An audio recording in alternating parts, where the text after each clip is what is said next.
fountain of youth is often talked about as a mythical source of life and longevity that can mystically turn a 90-year-old frail woman into an 18-year-old dancing queen. While that may seem far-fetched in our current reality of 2018, the concept of revitalizing the human body to improve the functional capacity, that is, quality of life and capabilities, is a current reality. No, this is not some pseudoscience or late-night special for snake oil. It is the science of regenerative medicine. You may have heard of this before or wanted to learn more about it, which is exactly why I'm here today at Choice Regenerative Medicine. In either case, whether it's new to you or something you want to learn about, I wanted to bring to you all the most well-versed and experienced healthcare professional I personally know to break down the ins and outs of what regenerative medicine is, how it can help you and your patients, and applications for its role in our ever-expanding society of healthcare. Guys, welcome to the Fit Pharmacist Healthcare Podcast, Mike Leone. He is a physician assistant practicing in physical medicine and rehabilitation and the cutting-edge field of regenerative orthopedics. He graduated from Washington and Jefferson College undergrad and got his master's in physician assistant studies at Chatham University in Pittsburgh. Mike is passionate about alternative ways to approach pain management and wants to educate the community on the healing power of regenerative medicine. Mike, welcome to the show. Hi, thanks for having me. This guy knows his stuff, y'all. I've known him for not too long, but I've been a patient actually here for chiropractic services for a while, several years. And what they're doing is phenomenal. The impact they have on the community is really tremendous, getting everyone involved. It's all about learning, providing value, and sharing those things. And the more I came, I started seeing more of this dude and seeing what he does with regenerative medicine. And at first I was like, what is this? Regenerative medicine? Like, you have like special powers, you go to Hogwarts, you know? Like, Right. so I wanted to learn more. And the more I learned about it, the more I became fascinated. And then I thought, well, not a lot of people know about this, but it has profound effects in healthcare because it actually is effective. So that's why I wanted to bring Mike on the show. So thank you so much for your time and for being here, man. Yeah, I'm excited to be here. Awesome to have you. So I guess the first question, just diving right in, is what is regenerative medicine? Right. I mean, so it's this idea that you can regenerate your body, right? So the best analogy or example I can give to people is degenerative arthritis, which is often what we're treating, or osteoarthritis is where your body begins to degenerate, and that is one of the main things that we are trying to, reverse. Right. And we do that with injections. So I like to start with a little bit of history with every patient because it helps them understand, like, what is this? It obviously isn't in the main mode of treating pain or orthopedic problems. Absolutely. Largely in our society, we use surgery and then pain medications, and that's about it. And I find that it comes way short of what we could be doing to help fix the body instead. Absolutely. So the first thing is you get to know the patient as an individual, get to know their individual history, what their concerns are, and what they've tried to get where they are so far. Sure, yeah, and in the current climate we're in, they generally have tried the other things, which allows me to be excited with them about doing this new thing, right? So I really like my job for that reason. Yes. So anyway, to give you all the different paradigms that led to where we are right now, prolotherapy, aka proliferant therapy, was the first. So that began in osteopathic medicine in the 20th century. So like DO doctors, if you've heard of that. Yes. As opposed to allopathic medicine, which is all medicine based, like giving people medicine. Mm-hmm. DOs work in the capacity of more holistic type healing, or at least at its inception, that was the idea. Absolutely. So for instance, they do actual like chiropractic manipulations in their training, to give you some idea. So prolotherapy is where you inject some kind of proliferant into any tissue. And typically it's like a connective tissue, like a tendon or a ligament surrounding a joint. And the idea is you tend to get injuries surrounding joints, not in joints. And those injuries don't heal. and then throughout your life, your joint isn't working right, and that's how you end up with your degenerative arthritis. Right. So so this leads us to, what are we injecting? So that began with actually sugar water, dextrose, and it really works. It just, again, isn't like the mainstream thing. Another thing that has become wildly popular in the last several years is PRP, or platelet-rich plasma, and all that is taking the patient's own blood, you spin it down in a centrifuge, and you take the fraction of the plasma itself, which is without white or red blood cells, that has a lot of platelets, and those platelets have a large capacity to direct healing in your body. Yeah. So it's blood from the patient that you will be treating? Yes. Wow, so it's specific to the individual, as specific as you can, your own blood, but the specific part that has the healing property, and then you just localize that to the point of concern. Right. Yeah. And so, from like an evolutionary standpoint, our bodies aren't, they're maximized, but they're not, or how do I like to say this? Optimized, but not maximized, right? Yes. So your body can heal itself, but it tends not to do certain things that great, and your knee joint is almost all the way at the end of your longest limb. And just by its very nature, logistically, is not going to get as much blood as other stuff, right? Right. And therefore it doesn't heal that great. And so this is why we see people, like almost everyone, as they age, at some point their knees are going to not be that fantastic. You see what I mean? Especially runners or people that put a lot of stress on those joints. Yes. So with PRP specifically, you're just more or less concentrating your body's own healing stuff into an area that might not be getting that stuff otherwise. Does that make sense? Yes, absolutely. And this stuff is perfect for young athletes that get injured, like CrossFitters who do a lot of like high intensity, high impact kind of stuff. It's great for. It actually was created in sports medicine. Wow. Yeah. So the way I understand it, it was in baseball. Like people, like pitchers hurting their shoulders and their elbows and stuff, they were putting steroids in there, and they were getting tears. The steroids actually cause tears over time. They cause the tissue to break down. Right. This, it is, as I've explained it, you kind of get that it causes it to get fixed. Absolutely. You know what I mean? Yeah. So, guys, an interesting application is just looking at how the body works. So, if you've ever had an injury through sports or just living life, and you've broken your arm or maybe fell and scraped your leg, that heals relatively quickly. But if you ever torn like an ACL or a knee joint or shoulder joint, it takes a lot longer because your blood flow is a lot more restricted in those areas. That's the reason why those injuries are so like frowned upon, because the blood flow, and with blood flow comes nutrients and repair.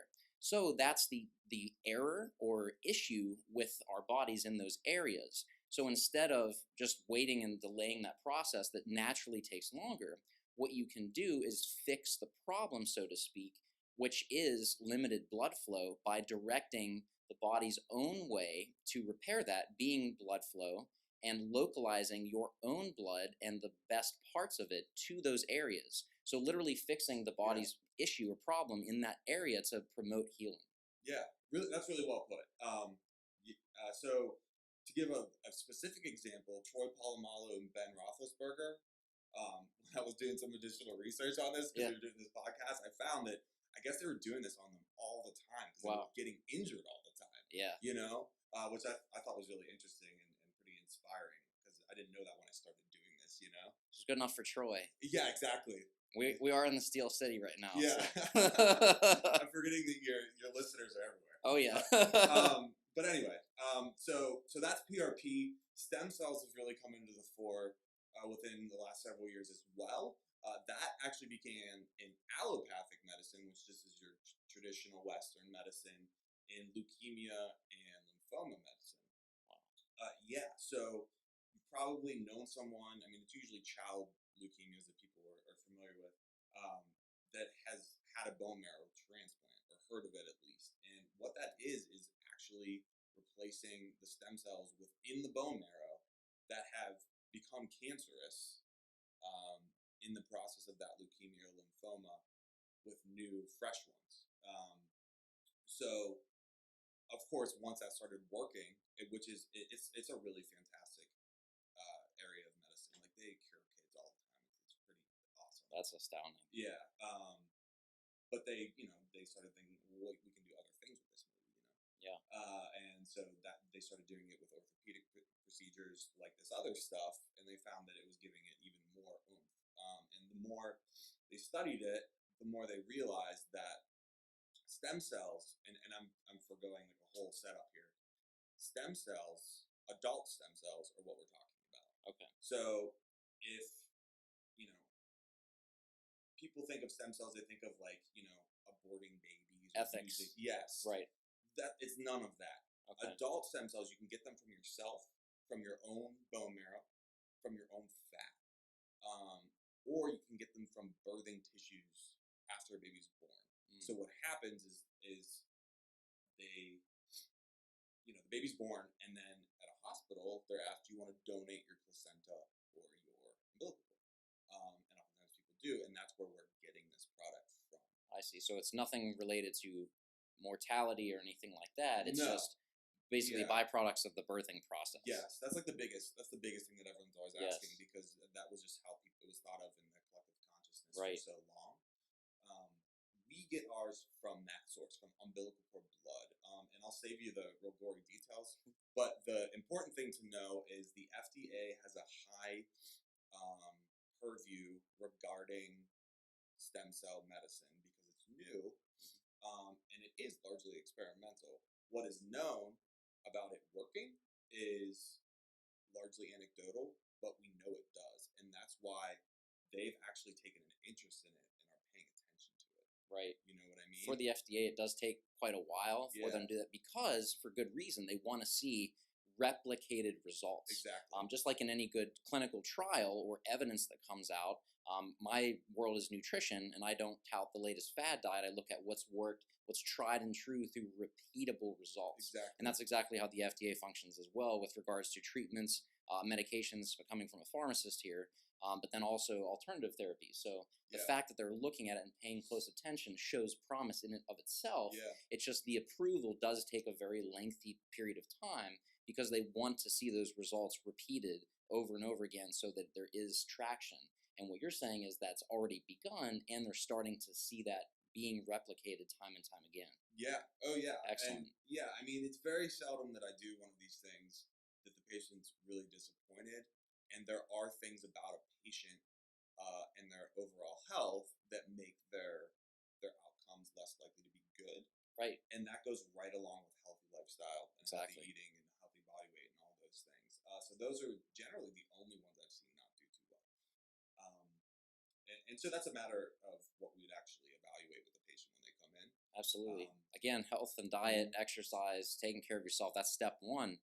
Even in the pharmacy world, whenever you're looking at treatments, healthy diet and exercise is a treatment protocol for every single disease state, just as it is here, because this is another therapy. So that's why that's such an important component in someone's overall health. But this really kind of speeds up and directs that process. Yeah. But what's really fascinating, we talked about what regenerative medicine is, and a lot of people, as we started, more of as you age, your bones get, your joints get rough and whatnot. But there's much more application than that. There's also athletes who, like we said, run or tax. You said Troy Polamalu, Ben Roethlisberger use these therapies too. So it's not just older people, but people who are very active athletes. So are there any other patient populations or people that would find benefit in this who are suffering from pain? Yeah, you know what? And I meant to mention this, so I'm glad you asked. So stem cells, we're born with a finite amount, right? And then as we age, we're using them to regenerate things all the time. And it's thought that the aging process happens in part, and there's other things, of course, but in part because we have less stem cells to regenerate ourselves. So with patients, so generally the recommendations are thus: PRP or PRP with stem cells. And the stem cells are added in the patient population often that are older. Right? Because they don't have as many. And that's the real crux of it. Because they have to be there. You know? Like these young athletes, they already have them. I mean, you can certainly get a shot of them that really like increase the oomph, Hmm. but they're already there in the young people. So in the older population, that's where the stem cells really become important. Very interesting. Hmm. So you touched on briefly a lot of people who come to you for treatment with regenerative medicine. It's not their first rodeo in pain management. They've tried other things. Yeah. So how does regenerative medicine tie into traditional pain management therapies Yeah. as an alternative or add-on, or what does that look like for someone who's dealing with chronic pain? Sure. I mean, so it's somewhere in between conservative treatment and surgery. It's a commitment for the patient, uh, financially and just you know getting something special done. Right. You know, so you of course start with physical therapy and chiropractic, which we do in our practice. So we kind of integrate those things. We have some rehab here as well, and then of course there's other traditional pain management interventions as well. So there's cortisone injections, which we like to do like ultra low doses, Hmm. just to calm things down at times. There's trigger point injections, which release muscle spasms. Hmm. Okay, so things like this that in my mind are important for chronic pain patients always, over the just muscle relaxers and opioids, which come with their frankly very high risk of addiction and things of that nature.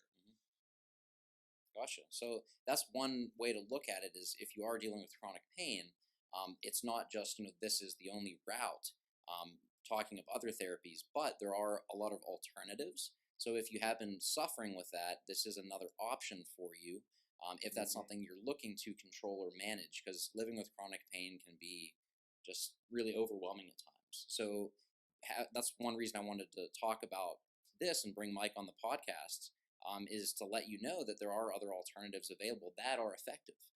This is Yeah. proven, it's replicated, and even the FDA is looking at approving it. Again, that takes time through repeating studies, Yeah. but it's a modality that is an option. And as a pharmacist, that's my role, is to really be a liaison for the patient, who comes to me with an issue, and then allowing them to see, here are some options, here are some professionals you can consult with to see, what would best work for you, because there's not a one size fits all approach in any condition. But Absolutely having true. that toolkit to allow them to see what their options are and really bring that awareness, I think that's what really provides value. And that's one reason I wanted to talk about regenerative medicine, just so they know, what's available for that. So with all that being said, there's been some phenomenal content here, phenomenal, interesting facts about what regenerative medicine is, where it comes from, what it's not, how it can help you, how it compares to other therapies. Are there any other tips or information you'd like to talk about with regenerative medicine, for people listening, if anything about it you want them to know? Sure. I mean, I encourage everyone to do their own research because we have the internet now. Yes, And interwebs. yeah, and it's definitely a controversial topic, no matter which way you slice it. And I like to take that head on with people, and come out the other side having them understand that for them, if we talk and I learn about them, we can decide together if it's a good thing for them or not. Right. And we are in the North Hills of Pittsburgh, right off McKnight Road, to the left of the Giant Eagle, opposite the State Store. Come get your fuel perks in that. Is our yeah is our joke, is our fun joke. And yeah, I mean, you can just give us a call or come. You can walk in. A lot of people are just coming to Giant Eagle, Yeah. and just kind of walk in. And we have a lot. I have a lot of walk in patients all the time. So yeah. That's what's great, with this office in particular, is a lot of times my gym is around here, and I'll go, before or after the gym. There's nothing better than a good adjustment prior to squatting, which I'm doing later today. So I'm like, hey, do you guys have availability? Which is so great because they're so flexible, because they have such great staff. So it's really easy to get in at any time of the day. Oftentimes I don't schedule appointments. I'll just come. I'm sure you guys don't like that, but I call and I'm like, hey, you guys have any availability like in an hour? Like, oh, come now, like it's fine, and Yeah. you're not waiting in a waiting room, so it's very convenient. No, we don't They want take that. care of you. It's really phenomenal. They have got really good, care that they give, and I just love it. So that's why I've been a patient for so long here, and why one reason I want to talk about such great value. But a great point you brought up is having people do their own research. But with that and the internet, those two things can really open a Pandora's box That's true. because there's so much misinformation out there. So when people are researching information, what are some things to look for, or are there specific resources, academies, or organizations that are accredited Oh my that goodness. provide good information rather than just marketing material? Yeah, I mean that's a hard one. Yeah. I can't. There's no way for me to. I mean, I have a cabinet full of binders. Like it's Yeah. crazy. Yeah. Because it's so new. Hmm. So I mean, the best thing the best advice I can give you is come talk to me. Yeah. Mike the man. Yeah, I mean, okay. So actually, I lied. There are there's one specifically. There's a guy in Panama where the restrictions are more lax. Mhm. His name's Neil Royden, um, and he is leading the charge in umbilical cord stem cell research. And he wrote a popularized book called, it's escaping me now. We're gonna have to just We'll link have it in the show link notes. Yeah, Yeah. but it's inexpensive. It's like a paperback off of Amazon, Okay. and it kind of just describes to the layman like what this stuff is and what they can do with it, and then it just gives you some examples of some crazy awesome stuff that they've managed to do. Oh, that's great. Yeah. So, and he also has like a more academic textbook that he just released that I'm saving up money to buy. And that of course, if you really want to get into it, you can read that. But that to me is the most reputable thing. Um, his work, because he doesn't do as much like marketing or competitive marketing. He's not out there. He's not in it for the money. He's in there to learn about what this is. Yeah, he's not out there basting Absolutely. the competition either, which is kind of why I said do your own research, because you're gonna hear that. Right. This Exactly. is bad and this is bad and this is bad, because just people are trying to expand their market and shrink other people's while doing it. Absolutely. And that's one reason I love coming here is I never feel like I'm being sold or pitched anything. Yeah. They have tons of information. Behind me, you see, if you're watching this on video, you see all the charts and graphs they have. That's all over their practice here. And they just got a beautiful new location. As he said, next to the John Eagle, as we say in Pittsburghese. Yeah. But what's great is not only that, but they're all about providing information, because they realize, like I said, not everything is a one-size-fits-all approach. You have to really see what's best for you, your situation, and what your goals are, which is exactly how I practice in my nutrition consulting business, is finding, where have you been, what has worked for you, what did not work, what are your preferences, and what are your goals, where are you looking to go. Connecting those dots and providing that guidance and information is really how I focus to practice. So they do the same thing, and what I love is they're so involved in the community. I think like every week they have like a free dinner to come out and learn, Yeah. and it's not sales pitching; it's just teaching. Like there's no commitment or obligation. It's just come learn, have free dinner, and if you want to learn more, we're here to help you. It's a great system they have. It's a great value, I think, to the community. So if you live in the Pittsburgh area, the North Hills, really anywhere around here, and you've not heard of Choice, it's really great practice if health is important to you. So I would highly recommend looking them up. What is the best place to reach you or learn more information about Choice? Website, email, phone? So our website is choicechiro.net, and our phone number is 412-364-9699. There it is. And guys, we will have links to not only their website and the book that he mentioned, but also social media accounts. As you know, I'm very big on social media. If you're listening to this, you already know that. But they also have a presence on Facebook for more resources for you. Also getting more into the Instagrams and the Twitters. Yeah. So it's coming. So definitely other places to get more information.